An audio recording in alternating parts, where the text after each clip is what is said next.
Hey everybody, this is MadPanda Games here, and today we're going to be tackling another part of the Gehennam Halloween Special. Now, I know it's past Halloween and everything, but I only played part of this, and I really want to complete this, because it was kind of interesting. And so, let's get started everybody. And let's begin! Once again, you are greeted by the monochrome lights of the city streets, open air filling your lungs.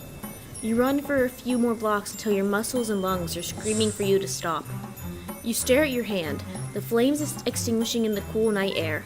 That had been a shocking display of power that you hadn't experienced before. What the hell was that? You managed to find the words to express your shock through labored breaths. Necrophages. Oh, what? That's weird. They are shades that manifest in places of death. They feed off the energy of death itself.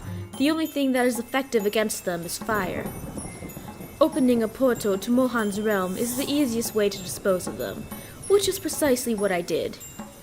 I should go and warn Zahn before it gets out of hand. There are lots of people roaming the streets tonight, and I don't want any of them to get hurt. Ifrita nods and sends Noor off, afterward turning to you. Ifrita reaches with her hand to wipe the blood from your face. The taste of blood is still on your lips. Using magic will eventually take its toll on your body, unless you learn to control it. Your magic is interwoven with all the cells in your body, just as much with every slip of emotion. Always remember that. We're almost at the end. Just a little bit further. Let's do this. The architecture takes a noticeable change as you ascend a flight of stairs leading higher into the Golden Quarter. A hollow whisper falls upon your ears. At first you assume it to be the wind, but it grows insistent, unrelenting, calling your name. It seems you're the only one hearing and seeing whatever is lurking within the maze. You can't ignore it. You turn to ask Ifrita about the voice, only to realize that she has disappeared once again. Lady, stop vanishing!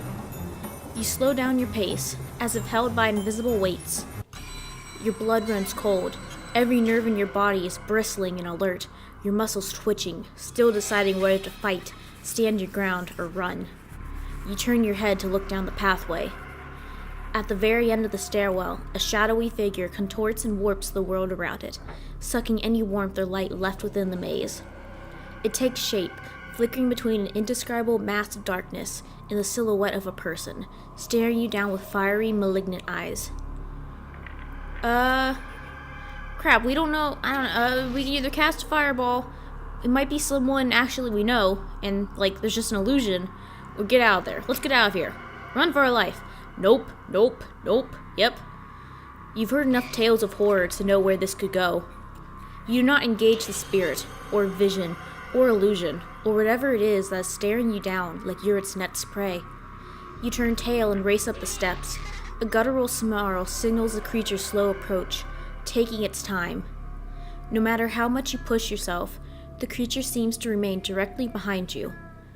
You race up the steps, finally seeing a flash of red hair that you nearly fly towards. You come to a stop in front of her, panting and gasping, looking behind you in a paranoid frenzy.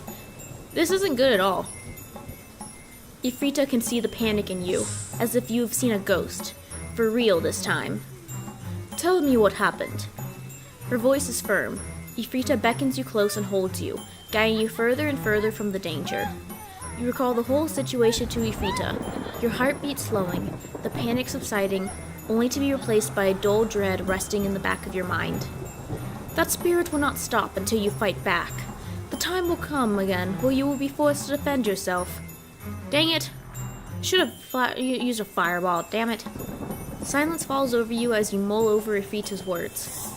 The closer you get to the end of the maze, the more the streets make you feel claustrophobic. Stone walls closing in around you, slowly, steadily. You follow the path of your divination until you come to a marketplace within the Golden Quarter. Are we here now? A pristine fountain stands in the center, illuminated with torches and flowing with murky, black water. Just like the water you've seen time and time again within your dreams. You gaze into the pool, your features reflected in the dark water.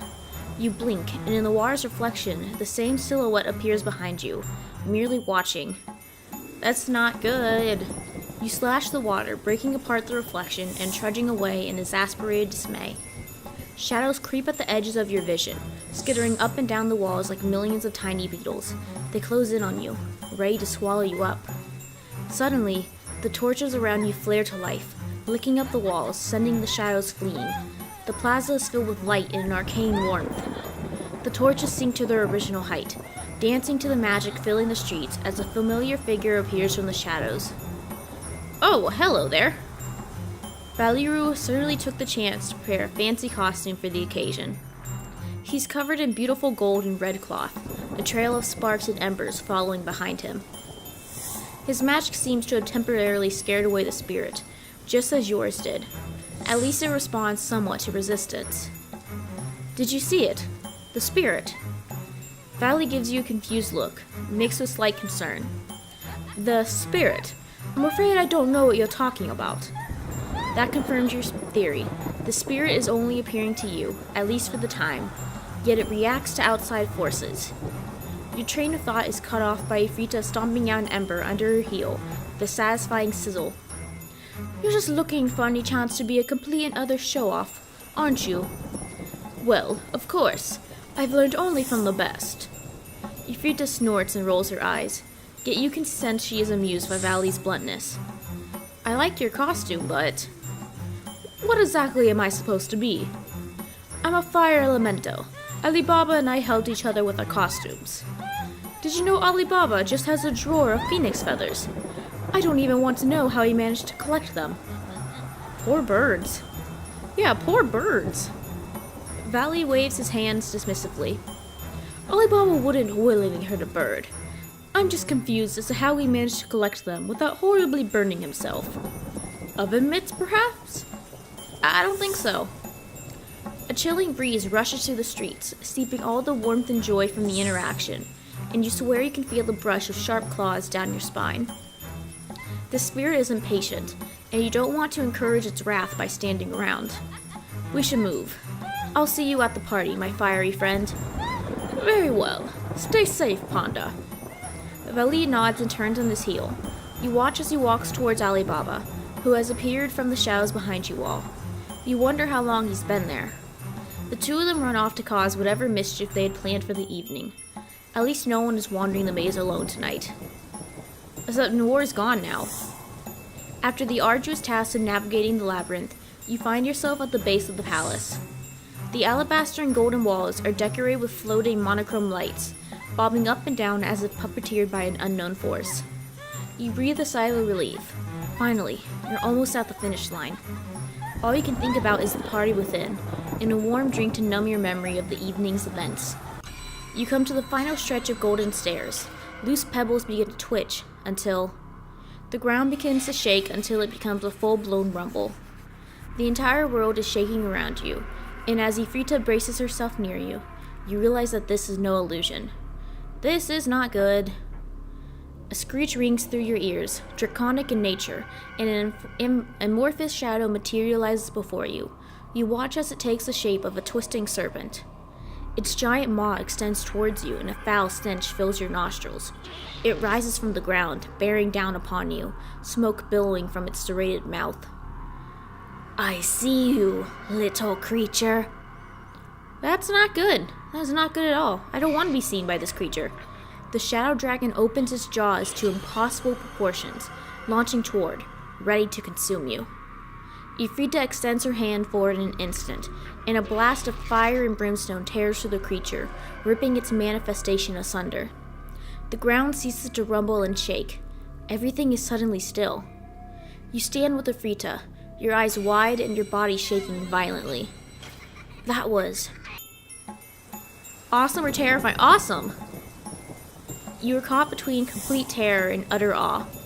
Skirting death seems to be one of your major skills. Or maybe it's just blind luck. I'm going with the second one.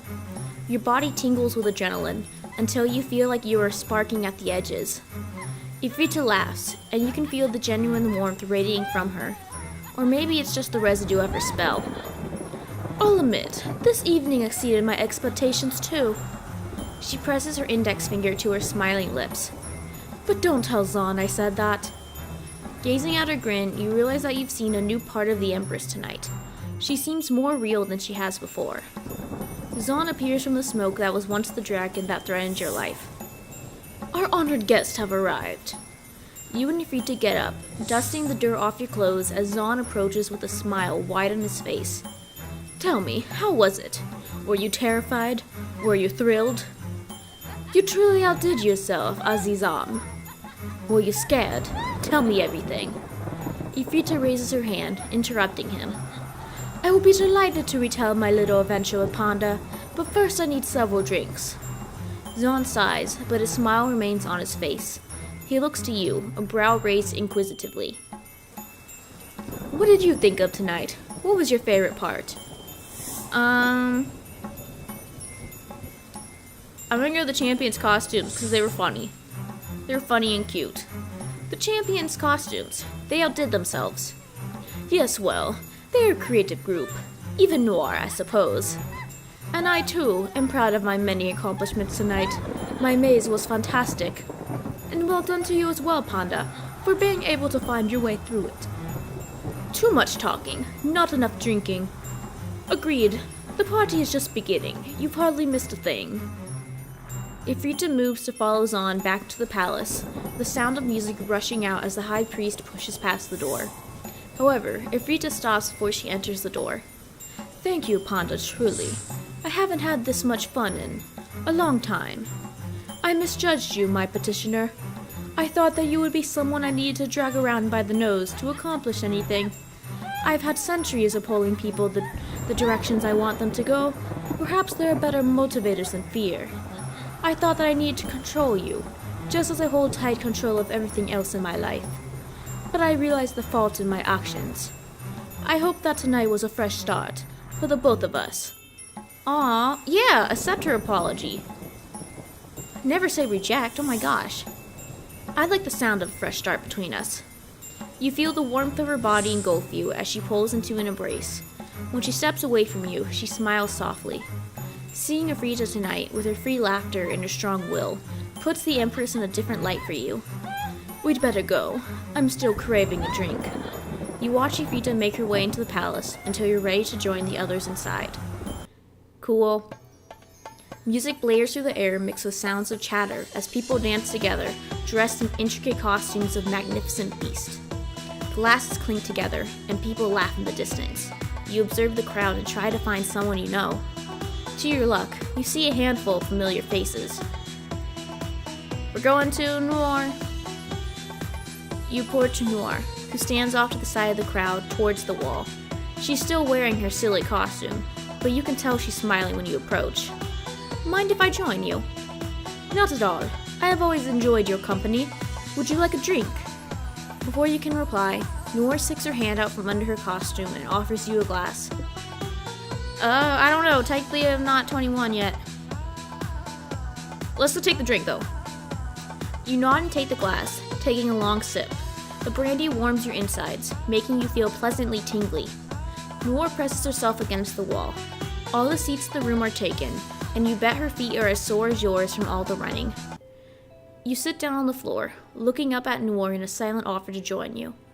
No one seems to pay the two of you any mind. Noor snorts in amusement, sliding down from the wall. You are the strangest person I've ever met. Well, there's Alibaba and Vali, but you're up there too. Let's go with thanks. I'm honored to be counted among the weird people in your life.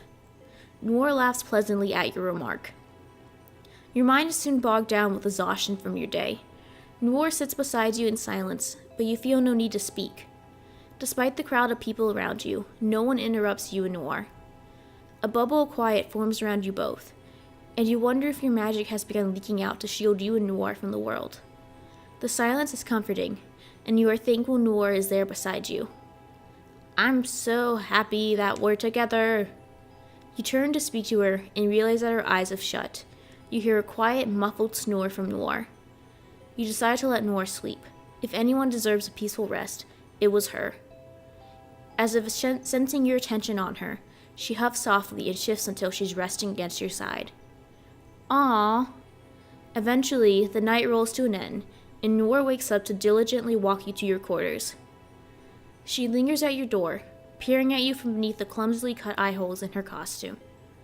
I had a good night. Thank you, Panda.